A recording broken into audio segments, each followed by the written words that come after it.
Hello dear students, कैसे हैं आप सब? बढ़िया एकदम। तो स्टूडेंट्स, अपन बात कर रहे थे फिनोल की अम्लीय सामर्थ्य या अम्लीय प्रकृति की। उसमें अपन ने दो चीजें तो पढ़ ली है। अपना थर्ड आता है देखो, उससे पहले अपन ने संकरण पढ़ा था। तो अब अपना आता है कि जो थर्ड पॉइंट होता है कि फिनोक्साइड आयन का अधिक स्थायित्व है। कि ये फिनोक्साइड आयन, पहले तो अपन जानते हैं कि फिनोक्साइड आयन होता क्या है और ये अधिक स्थायी क्यों होता है, उसका रीजन भी अपन जानेंगे। तो सबसे पहले अपन देखते हैं कि फिनोक्साइड आयन क्या होता है। देखो बच्चों, जब अपन फिनोल का, क्या बोल रहा हूं, फिनोल का आयनीकरण करते हैं या आयनन करते हैं, फिनोल का आयनीकरण करते हैं, यहां पे लिख देता हूं मैं आयनीकरण, या इसको अपन आयनन भी बोल सकते हैं। जब अपन फिनोल का आयनीकरण करते हैं तब हमें फिनोक्साइड आयन प्राप्त होता है। क्या प्राप्त होता है? फिनोक्साइड आयन प्राप्त होता है। अब देखो, ये फिनोक्साइड आयन होता है, ये क्या है? Phenoxide ion. क्या बोला मैंने? कि जब अपन फिनोल का आयनीकरण करते हैं या आयनन करते हैं तब हमें फिनोक्साइड आयन प्राप्त होता है। अब ये फिनोक्साइड आयन स्थायी क्यों होता है, क्या कारण है कि ये फिनोल से स्थायी होता है कि नहीं होता है, उसका रीजन जानते हैं अपन। तो देखो, ये फिनोल से, जो फिनोक्साइड आयन होता है ना, ये फिनोल से अधिक स्थायी होता है। क्यों होता है उसका रीजन देखते हैं अब अपन।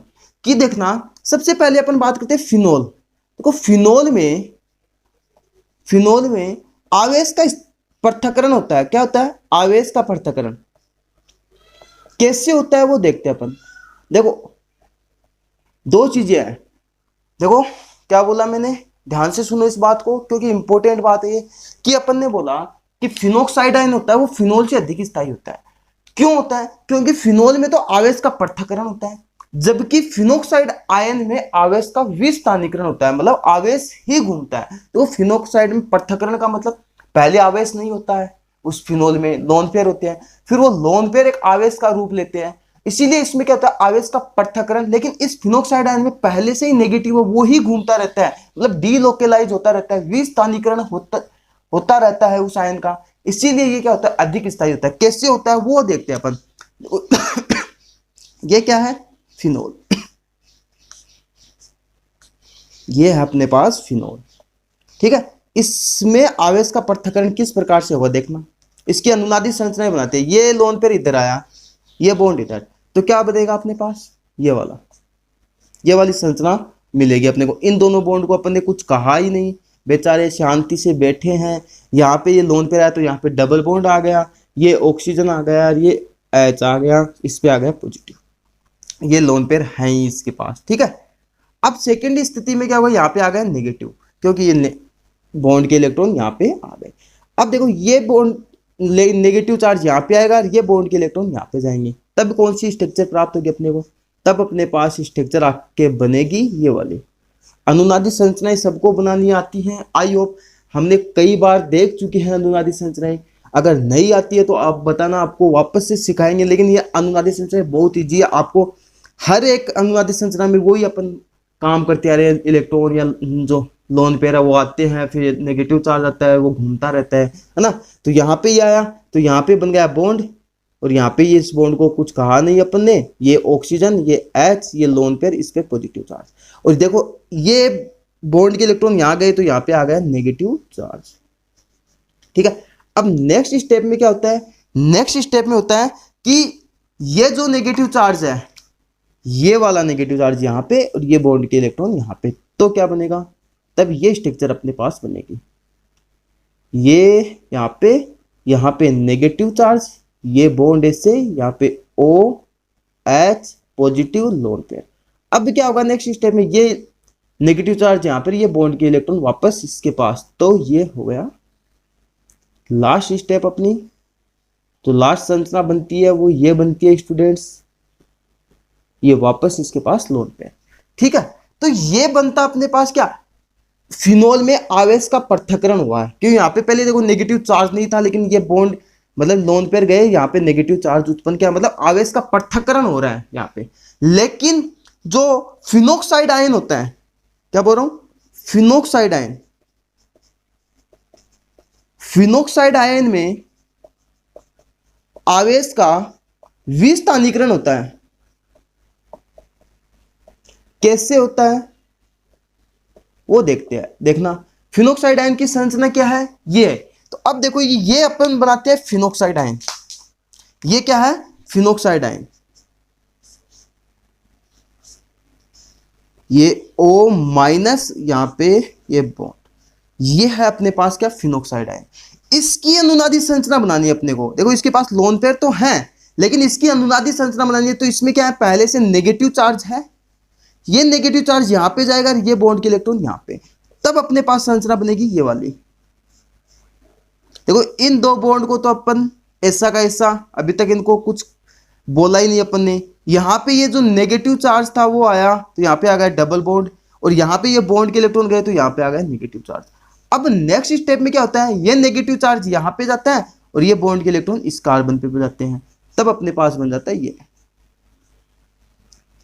ये O, और यहां पे आ गया नेगेटिव, ये आ गया बॉन्ड। ठीक है, अब क्या होता है स्टूडेंट्स, अब अपने पास बनती है स्ट्रक्चर ये वाली, कि ये जो नेगेटिव चार्ज है ये यहां पे, ये नेगेटिव चार्ज, ये बॉन्ड के इलेक्ट्रॉन यहां पे, तब क्या बनता है अपने पास, तब अपने पास स्ट्रक्चर बनती है ये वाली। देखो, ये बॉन्ड ऐसा का ऐसा, ये ऑक्सीजन, इसके पास लोन पेयर। ठीक है, अब क्या होगा, अब अपन ने किया कि ये नेगेटिव चार्ज यहां पे गया, मतलब यहां पे बॉन्ड आ गया, और ये बॉन्ड के इलेक्ट्रॉन यहां पे गए तो यहां पे नेगेटिव चार्ज आ गया। अब नेक्स्ट स्टेप में क्या होता है, ये नेगेटिव चार्ज यहां पे, ये बॉन्ड के इलेक्ट्रॉन वापस इस ऑक्सीजन के पास, तो क्या बन जाएगी स्ट्रक्चर अपनी, ये बॉन्ड, ये ऑक्सीजन, ये इसके पास लोन पेयर, ये इस पे नेगेटिव चार्ज। तो ये था आवेश का विस्थानीकरण। तो अपन ने क्या बोला कि फिनोल होता है, फिनोल, उसमें तो उसके आयनीकरण से बनता है फिनोक्साइड आयन, लेकिन फिनोल से ज्यादा स्थायी होता है ये फिनोक्साइड आयन। क्यों होता है, क्योंकि फिनोल के अंदर तो होता है आवेश का पृथक्करण, जबकि फिनोक्साइड आयन में होता है आवेश का विस्थानीकरण। तो अपने को पता है पृथक्करण से ज्यादा स्थायी होता है विस्थानीकरण। किससे ज्यादा होता है, पृथक्करण से। आवेश के पृथक्करण से ज्यादा स्थायी होता है विस्थानीकरण। तो क्या होगा कि ये फिनोक्साइड आयन ज्यादा स्थायी है, तो ज्यादा स्थायी होने के कारण क्या होगा, देखो ये ज्यादा स्थायी हो गया, ठीक है, लेकिन जो फिनोल होता है ये कम स्थायी होता है। कम स्थायी होता है किसकी तुलना में, इस फिनोक्साइड आयन की तुलना में। तो क्या करेगा ये फिनोल अपना जो H था वो आसानी से दे देता है, जबकि ये फिनोक्साइड आयन के पास H नहीं है, क्योंकि इसके पास क्या होता है, पहले से इसमें आवेश का क्या होता है, विस्थानीकरण, मतलब आवेश घूमते रहते हैं। इसी वजह से क्या होता है कि ये जो फिनोक्साइड होता है ये फिनोल से ज्यादा स्थायी होता है, और ज्यादा स्थायी होने के कारण क्या होता है, ये तो जो फिनोक्साइड होता है ये अपना H+ तो नहीं दे पाता, लेकिन क्या होता है यहाँ पे जो फिनोल होता है ये अपना H आसानी से दे देता है, जो इसकी अम्लीय प्रकृति को क्या करता है, प्रदर्शित करता है। ये था अपना पॉइंट कि फिनोक्साइड आयन का अधिक स्थायित्व कैसे है। अब देखो, आपको ऐसे बोल दे कि एल्कोहल और फिनोल में अपन अम्लीय प्रकृति का निर्धारण कैसे करेंगे, एल्कोहल और फिनोल में अपन अम्लीय प्रकृति का निर्धारण कैसे करेंगे, तो वो देखना बहुत ज्यादा इंपॉर्टेंट है और काम का है आपके लिए। कैसे, कि देखो ये है अपने पास एल्कोहल और ये है अपने पास फिनोल। अब आपको कोई बोले कि इस एल्कोहल और फिनोल में से, एल्कोहल और फिनोल में अम्लीय प्रकृति का निर्धारण करो कि कौन ज्यादा अम्लीय है, तो आप क्या करोगे, इसका आयनीकरण करोगे। क्या करोगे, दोनों का आयनीकरण करोगे। आयनीकरण करोगे तब क्या होगा, यहां पे बनेगा RO- और H+ बना, और यहां पे बनेगा बेंजीन रिंग है और उस पे आ गया O-। इसको देखो, अब ना आपको इतनी बात है कि आपको पूछा गया कि बच्चों बताओ कि फिनोल और एल्कोहल में ज्यादा अम्लीय कौन है, तो आप क्या करोगे, सबसे पहले इनका आयनीकरण करो। आयनीकरण करोगे तो H+ हटा और उसकी जगह पे क्या आ गया, O पे आ गया -। ठीक है, अब देखते हैं अपन क्या, यहां पे जो बना है इसको बोलते हैं एल्कोक्साइड आयन, एल्कोक्साइड आयन, जबकि ये बना है इसको अपन बोलते हैं फिनोक्साइड आयन। क्या बोलते हैं, फिनोक्साइड आयन। अब आपको एक बात आई समझ में कि एल्कोहल होता है वो फिनोल से कम स्थायी होता है, मतलब स्थायित्व किसका ज्यादा है? फिनोल का। किससे? एल्कोहल से। कैसे? वो सुनो ना आप, उसका रीजन बताता हूं कि जब अपन एल्कोहल का आयनीकरण करते हैं तब तो एल्कोक्साइड आयन प्राप्त होता है, और जब अपन फिनोल का आयनीकरण करते हैं तब हमें फिनोक्साइड आयन प्राप्त होता है। अब क्या है कि जो एल्कोक्साइड आयन बना है उसमें अनुनाद है कि नहीं? देखो अनुनाद है इसमें नहीं, तो क्या होगा? अनुनाद न होने के कारण ये कम स्थायी होता है, जबकि फिनोक्साइड आयन होता है उसमें अनुनाद पाया जाता है। अनुनाद पाया जाता है मतलब आवेश का विस्थानीकरण पाया जाता है, और विस्थानीकरण मतलब डीलोकेलाइजेशन, और डीलोकेलाइजेशन होता है वो क्या होता है? ज्यादा स्थायी होता है। तो ज्यादा स्थायी होने के कारण ये फिनोक्साइड आयन होता है, ये ज्यादा स्थायी होने के कारण क्या हो रहा है? यहाँ पे जो फिनोल होता है वो एल्कोहल की तुलना में अधिक स्थायी होता है। तो आपका आंसर क्या होगा? आपको क्वेश्चन पूछा कि फिनोल तथा एल्कोहल में ज्यादा स्थायी कौन है, तो आप क्या बोलोगे कि एल्कोहल की तुलना में फिनोल अधिक स्थायी होता है। क्यों? उसका रीजन ये है कि जब अपन इसका आयनीकरण कराते हैं तब किसका? जब अपन एल्कोहल का आयनीकरण कराते हैं तब हमें एल्कोक्साइड आयन प्राप्त होता है, जबकि फिनोल का आयनीकरण कराते हैं तो हमें फिनोक्साइड आयन प्राप्त होता है। और एल्कोहल के आयनीकरण से जो एल्कोक्साइड आयन प्राप्त होता है उसमें अनुनाद नहीं पाया जाता, इस कारण वह कम स्थायी होता है, और फिनोल का आयनीकरण कराने के कारण जो हमें फिनोक्साइड आयन प्राप्त होता है उसमें अनुनाद पाया जाता है, इस कारण से वो ज्यादा स्थायी होता है। यह था अपना एक पॉइंट। अब आपके पास एक क्वेश्चन है। क्वेश्चन ये है कि आप बताओ एथेनॉल की तुलना में, या एथेनॉल व फिनोल की अम्लीय प्रकृति की तुलना करें अपन, क्या एथेनॉल एंड फिनोल की अम्लीय प्रकृति की तुलना करें तब क्या होगा? देखो वही काम यहां पे एथेनॉल ले लिया मैंने, तो एथेनॉल मतलब CH3CH2, इसको क्या बोला? एथेनॉल। तो यहां पे इसका आयनीकरण करेंगे अपन, इसका आयनीकरण करेंगे तब क्या बन जाएगा? CH3CH2O-, जिसको अपन क्या बोल देंगे? Ethoxide ion. क्या?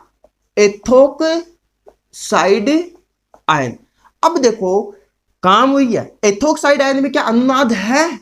नहीं, इसमें अनुनाद नहीं है, इसीलिए क्या होता है? फिनोल होगा वो एथेनॉल की तुलना में अधिक अम्लीय होगा, क्योंकि जो फिनोल है उसका अपन आयनीकरण कराते हैं तब अपने पास फिनोक्साइड आयन प्राप्त होता है, और जो अनुनाद के कारण क्या होता है? अधिक स्थायी होता है। तो अपन ने देखा कि एल्कोहल व फिनोल की अपन ने तुलना की कि कौन अधिक अम्लीय है, तो उसमें अपने को पता चला कि एल्कोहल व फिनोल में से जो फिनोल होता है वो अधिक अम्लीय प्रकृति प्रदर्शित करता है। उसका रीजन भी अपन ने देखा, क्योंकि एल्कोहल में तो जो आयनीकरण से जो एल्कोक्साइड आयन प्राप्त होता है उसमें अनुनाद नहीं होता, जबकि फिनोल से जो फिनोक्साइड आयन प्राप्त होता है उसमें अनुनाद होता है।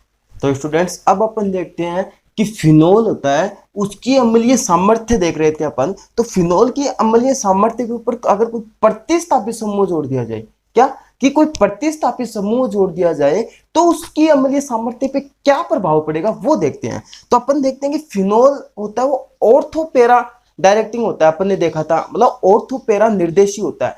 अब देखो कि अगर अपन क्या करें, इस फिनोल की ऑर्थो तथा पेरा स्थिति पर, क्या ऑर्थो तथा पेरा स्थिति पर इलेक्ट्रॉन आकर्षी समूह जोड़ दें, इलेक्ट्रॉन आकर्षी समूह। एक तो कंडीशन ये हो सकती है जिसे अपन इलेक्ट्रॉन विड्रॉइंग ग्रुप EWG से लिखते हैं, ठीक है। अगर सेकेंड कंडीशन ये ले ले कि अगर इसकी ऑर्थो तथा पेरा स्थिति पर क्या इलेक्ट्रॉन प्रतिकर्षी समूह जोड़ दे, क्या जोड़ दे? इलेक्ट्रॉन प्रतिकर्षी समूह, जिसे अपन लिखते हैं इलेक्ट्रॉन डोनेटिंग ग्रुप EDG। अब देखो अपन ने क्या बोला कि अगर अपन फिनोल की ऑर्थो तथा पेरा स्थिति पर इलेक्ट्रॉन आकर्षित समूह जोड़ दें, या ऑर्थो तथा पेरा स्थिति पर इलेक्ट्रॉन डोनेटिंग ग्रुप जोड़ते हैं, इलेक्ट्रॉन प्रतिकर्षी समूह जोड़ दें। इलेक्ट्रॉन आकर्षित समूह मतलब कि उस बेंजीन से या उस फिनोल से क्या करेगा? वो अपनी तरफ इलेक्ट्रॉन खींचेगा, और प्रतिकर्षी का मतलब कि जो जुड़ा है प्रतिस्थापी वो खुद इलेक्ट्रॉन देगा। तो इसमें देखो को इलेक्ट्रॉन विड्रॉइंग ग्रुप कौन कौन सी, इलेक्ट्रॉन आकर्षित ग्रुप कौन कौन सी होती है, अपन ने पढ़ा था NO2 भी होता है, CN भी होता है, SO3H भी होता है, COOH भी होता है। ये पढ़ा थे अपन ने, ये चार पांच होते हैं जो अपन ने पढ़े थे। ठीक है, अपन पहले भी इनको देख चुके हैं।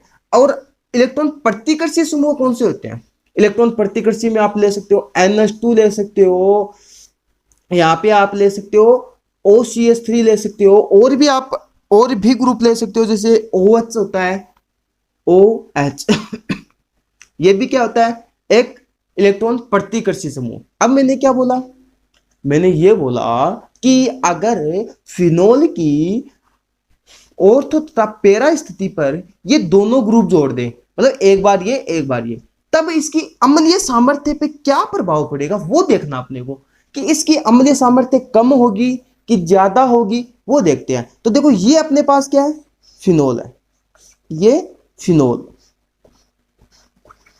अगर इसकी ऑर्थो तथा पैरा स्थिति पे इलेक्ट्रॉन विड्रॉविंग ग्रुप, इलेक्ट्रॉन आकर्षित समूह जोड़ दूं, इनमें से कोई भी ले सकते हैं, ठीक है, तब क्या होगा। और अगर इसकी ऑर्थो तथा पैरा स्थिति पर इलेक्ट्रॉन डोनेटिंग ग्रुप जोड़ देते हैं EDG, तब क्या होगा। देखो सीधी सी बात है, सुनना इस बात को, इलेक्ट्रॉन आकर्षित समूह का मतलब ये अपनी तरफ क्या करेगा, इलेक्ट्रॉन खींचेगा क्या करेगा, इलेक्ट्रॉन अपनी तरफ खींचेगा, खींचेगा कि नहीं खींचेगा। और ये क्या करेगा, इलेक्ट्रॉन देगा इस बेंजीन को।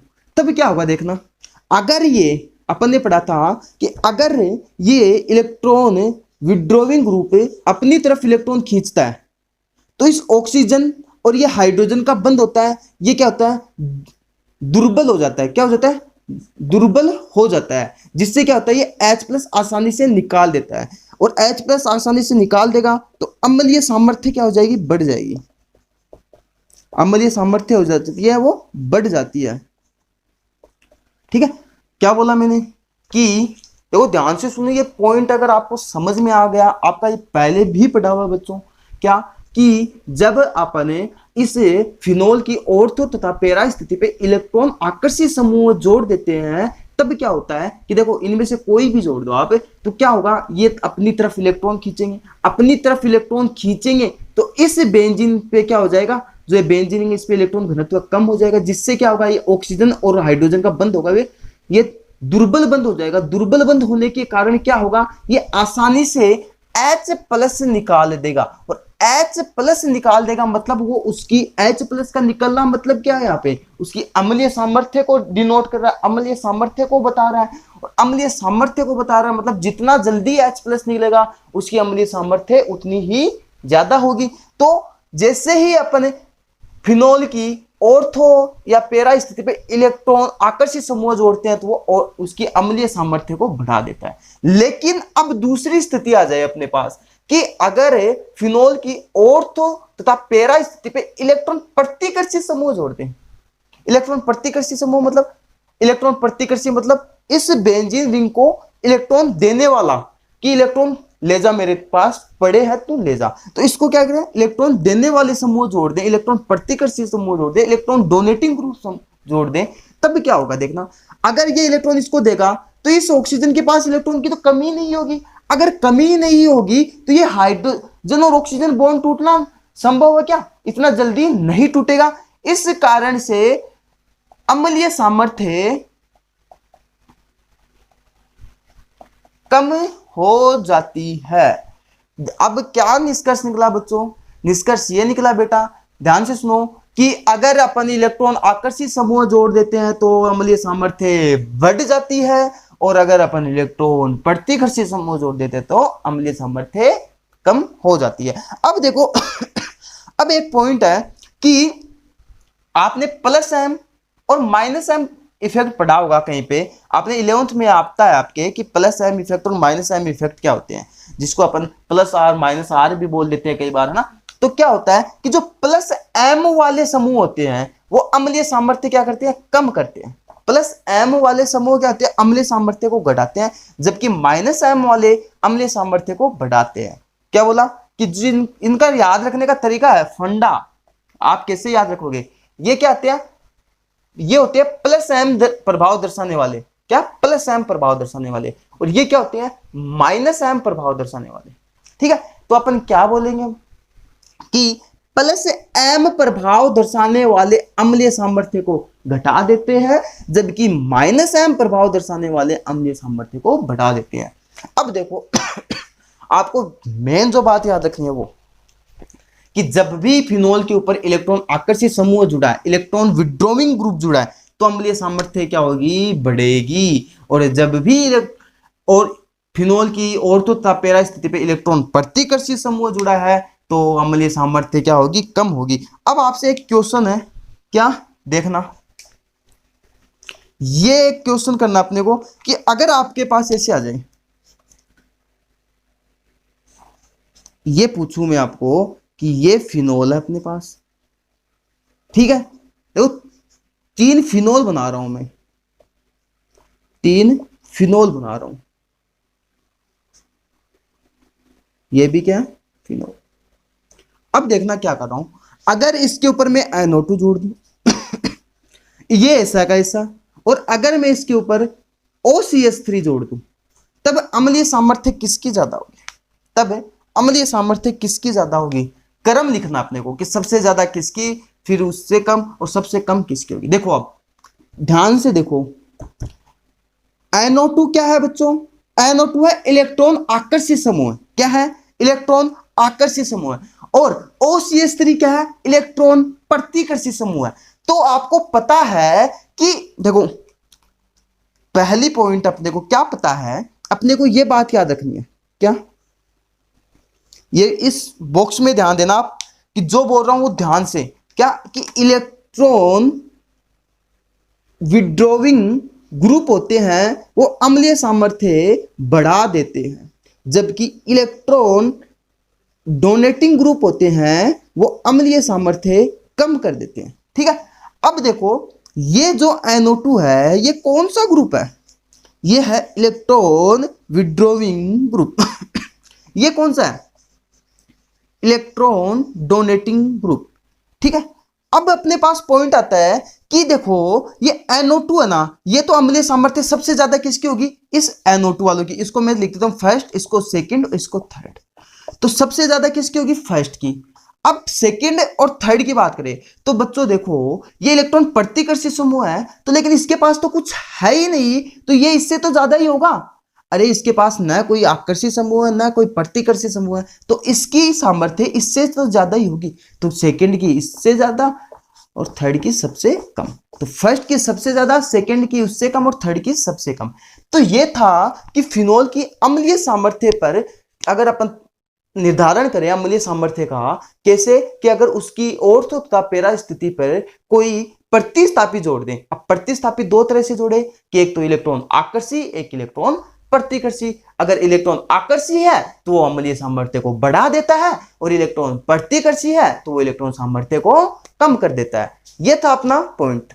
तो स्टूडेंट्स अब अपना टॉपिक आता है कि कार्बोक्सिलिक अम्ल तथा फिनोल की अगर अपन अम्लीय सामर्थ्य की तुलना करें कि हमें पता लगाएं कि फिनोल तथा कार्बोक्सिलिक अम्ल में से अधिक अम्लीय कौन है। इसका पता लगाने के लिए अपन अपना पहला काम क्या होता है, देखो अपन ने एल्कोहल तथा फिनोल का अगर अम्लीय सामर्थ्य की तुलना की थी तो उसमें सबसे पहला काम क्या किया था, अपन ने उनका आयनीकरण करवाया था। तो यहां पर भी वही काम करना है कि अपने पास ये क्या होता है, कार्बोक्सिलिक अम्ल RC डबल बॉन्ड OH, इसका आयनीकरण करवाएं अपन तो क्या बनेगा RC double bond O minus plus H plus. इसको अपन बोलते हैं कार्बोक्सिलेट आयन। क्या?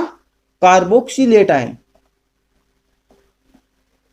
Carboxylate ion. अब अगर अपन ने देखो इसकी अनुनादी संरचना बनाए, क्या RC double bond O minus. अगर ये बॉन्ड यहां पे जाएगा तो ये बॉन्ड यहां पे, मतलब जो नेगेटिव चार्ज है यहां पे जाएगा तो क्या होगा कि जो ये बॉन्ड के इलेक्ट्रॉन है ये यहां पे जाएंगे, तब क्या बनेगी अपने पास अनुनादी संरचना RC double bond O minus, ये वाली बनी। और सेकंड अगर अपन करें, देखो कार्बोक्सिलिक अम्ल की तो देख लिया, अगर अपन फिनोल की बात करें, ये क्या है फिनोल। अगर फिनोल का आयनीकरण करवाते हैं अपन तो क्या बनता है अपने पास फिनोक्साइड आयन, ये अपन ने पहले भी देखा था, तो ये बनता है अपने पास फिनोक्साइड आयन।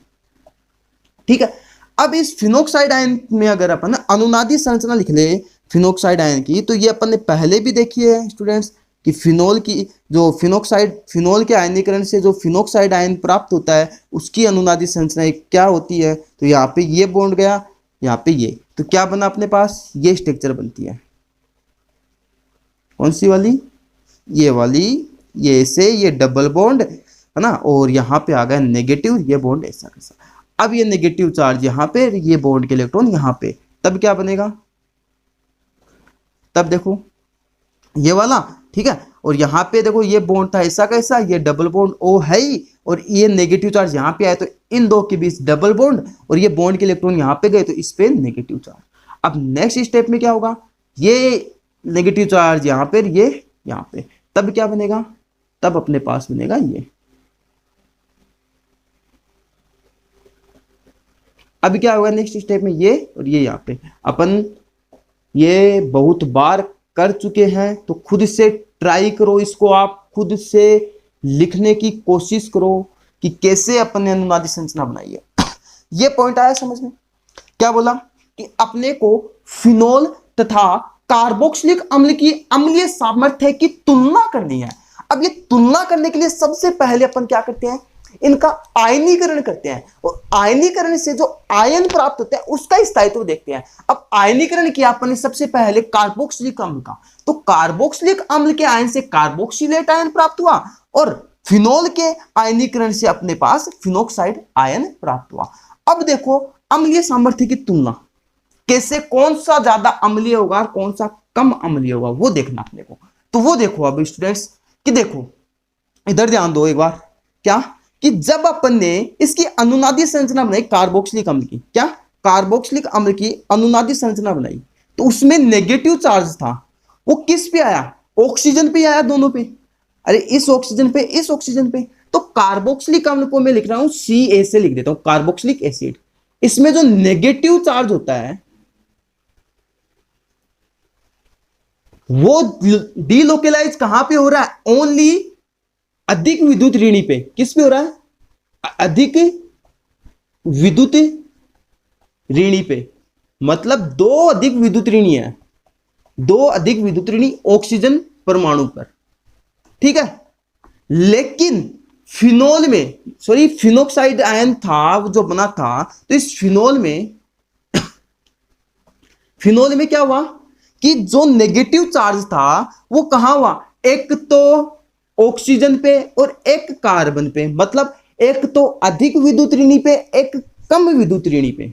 देखो दोबारा सुनना इस बात को कि जब अपन कार्बोक्सिलेट आयन देखते हैं, तो कार्बोक्सिलेट आयन में जब इसकी अनुनादी संरचनाएं बनाते हैं, तो अनुनादी संरचनाओं में जो नेगेटिव चार्ज होता है, जो ऋणावेश होता है, वो दो अधिक विद्युत ऋणी का ऑक्सीजन परमाणुओं पे डीलोकेलाइज होता है। क्या, दो अधिक विद्युत ऋणी ऑक्सीजन परमाणुओं पे डीलोकेलाइज होता है, मतलब उन्हीं पर घूमता है ना। और लेकिन जो फिनोल होता है उसकी अनुनादी संरचनाओं के अंदर जो फिनोक्साइड आयन बनता है, तो उसमें क्या होता है, जो नेगेटिव चार्ज होता है वो एक तो अधिक विद्युत ऋणी ऑक्सीजन पे और एक कम विद्युत ऋणी कार्बन पे डीलोकेलाइज होता है।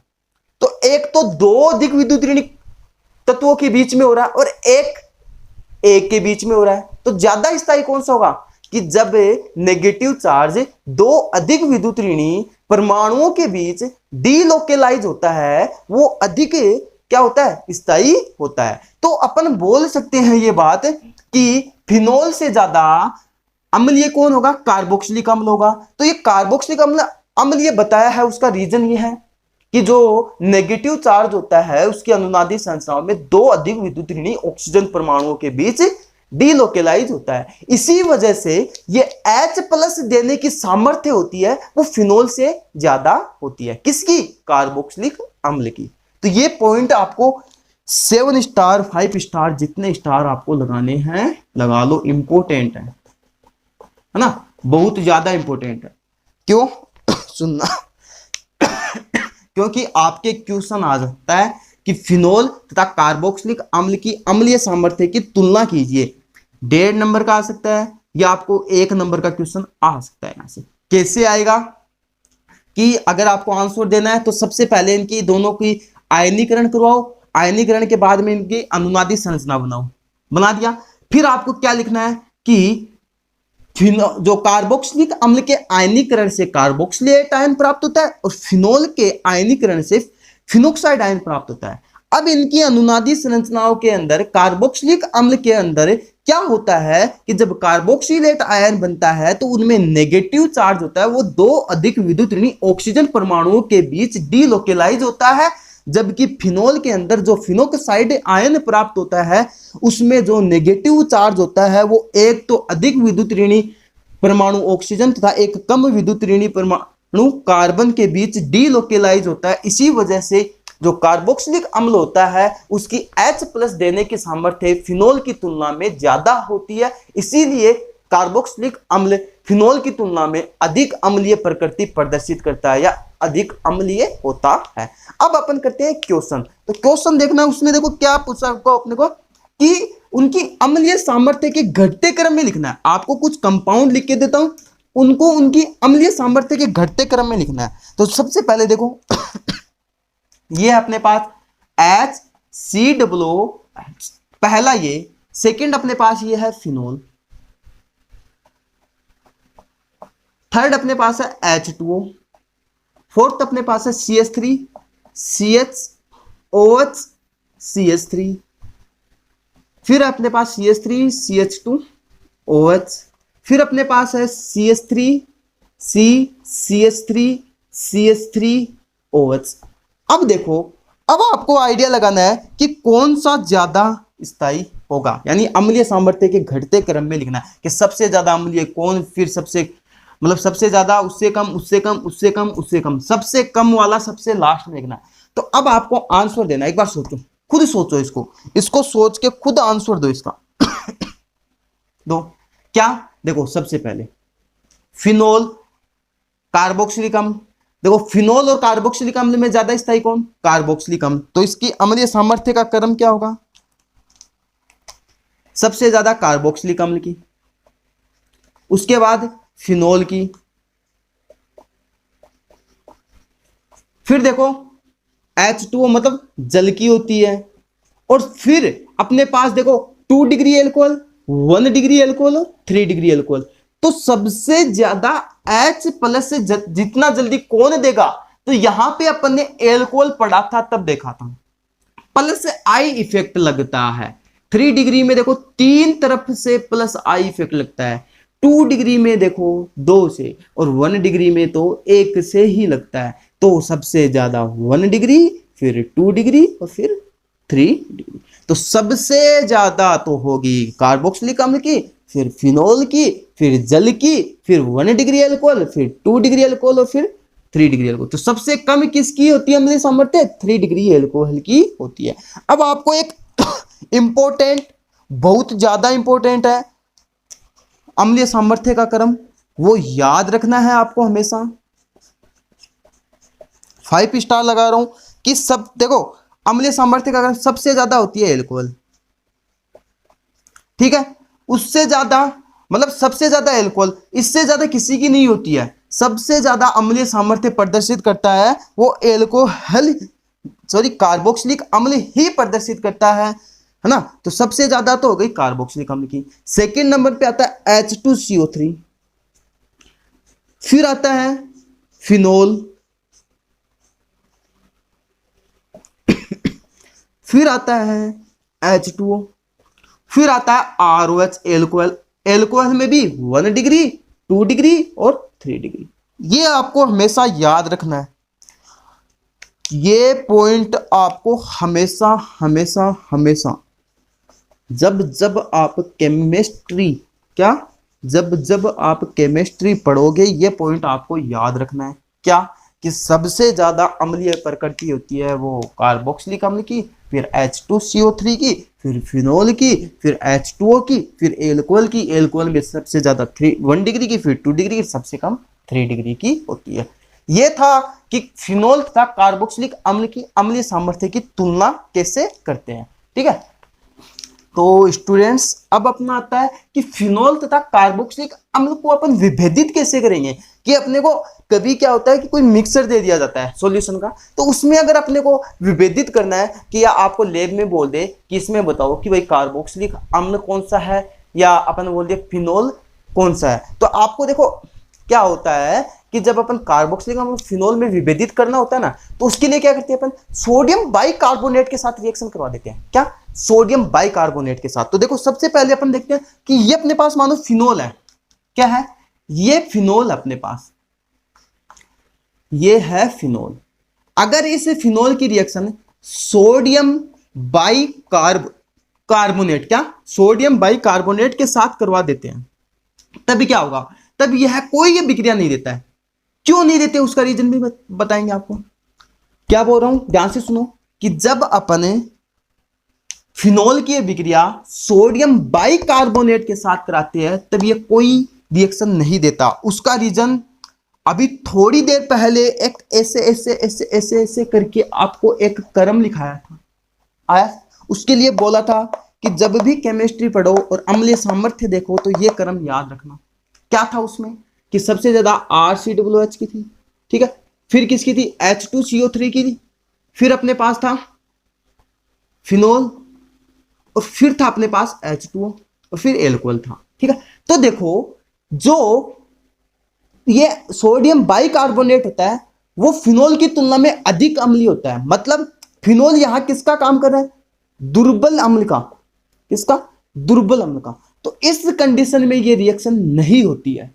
लेकिन जब अपन एल कार्बोक्सिलिक अम्ल ले लेते हैं RCOOH, क्या ले लेते हैं, RCOOH, जिसकी विक्रिया अपन करा लेते हैं NaHCO3 के साथ। क्या? NaHCO3 के साथ। तब क्या बनता है, तब यह विक्रिया दे देता है। क्या बन जाता है यहां से RC≡O Na प्लस में क्या बन जाएगा H2CO3। तो जो मिल क्या निकालता है, जो निकालता है H2O और CO2, क्या बनती है H2 और CO2। देखो H2CO3। अब सुनो इस बात को कि ये क्यों समझाया मैंने आपको, इसके पीछे एक रीजन है। क्या रीजन है, सुनना। आपके क्वेश्चन आए कि अम्लीय सामर्थ्य आपको लैब में कोई पूछ ले, आपको कभी कोई क्वेश्चन पूछ ले कि आप फिनोल तथा कार्बोक्सिलिक अम्ल में विभेदित करो, तो देखो अगर अपन फिनोल की विक्रिया सोडियम बाइकार्बोनेट के साथ कराते हैं तो कोई विक्रिया नहीं होता। क्यों? क्योंकि फिनोल इस बाइकार्बोनेट से दुर्बल अम्ल है, ये अधिक स्थायी है, मतलब ये अधिक अम्लीय प्रकृति का है, ये कम अम्लीय प्रकृति का। लेकिन कार्बोक्सिलिक अम्ल तो इससे ज्यादा अम्लीय प्रकृति का है। तो क्या होगा कि कार्बोक्सिलिक अम्ल इसके साथ अभिक्रिया दे देगा, और अभिक्रिया दे देगा लेकिन एक तीव्र बुदबुदाहट के साथ CO2 गैस भी निकालेगा। क्या करेगा? तीव्र बुदबुदाहट के साथ CO2 गैस भी निकालेगा। तो इसी कारण से अपन क्या कर सकते हैं, ये रिएक्शन करवाकर अपन क्या कर सकते हैं, इनका विभेदन कर सकते हैं। कि आपको क्या करें, फिनोल और आपको बोले दो कंपाउंड रख रखे हैं, आपके सामने दो कंपाउंड रख रखे हैं, ठीक है, और आपको बोले कि आप बताओ मेरे को कि ये फिनोल का है या कार्बोक्सिलिक अम्ल का है, तो आप क्या करोगे, आप उसकी अभिक्रिया सोडियम बाइकार्बोनेट के साथ करेंगे। अगर देखो आपको ऐसे तो पता नहीं चलेगा कि रिएक्शन हो रही है कि नहीं हो रही है, लेकिन अगर आपको तीव्र बुदबुदाहट के साथ अगर CO2 गैस मुक्त हो रही है तो आप बता सकते हो कि ये कार्बोक्सिलिक अम्ल है। और अगर कुछ नहीं हो रहा दूसरे कंपाउंड के साथ तो आप बोल दोगे कि ये तो कार्बोक्सिलिक अम्ल है जिसमें CO2 गैस निकल रही है, वो भी तीव्र बुदबुदाहट के साथ, और जिसमें कुछ नहीं हो रहा है वो फिनोल है। तो ये आंसर होता है अपना। अब अपना आता है नेक्स्ट टॉपिक।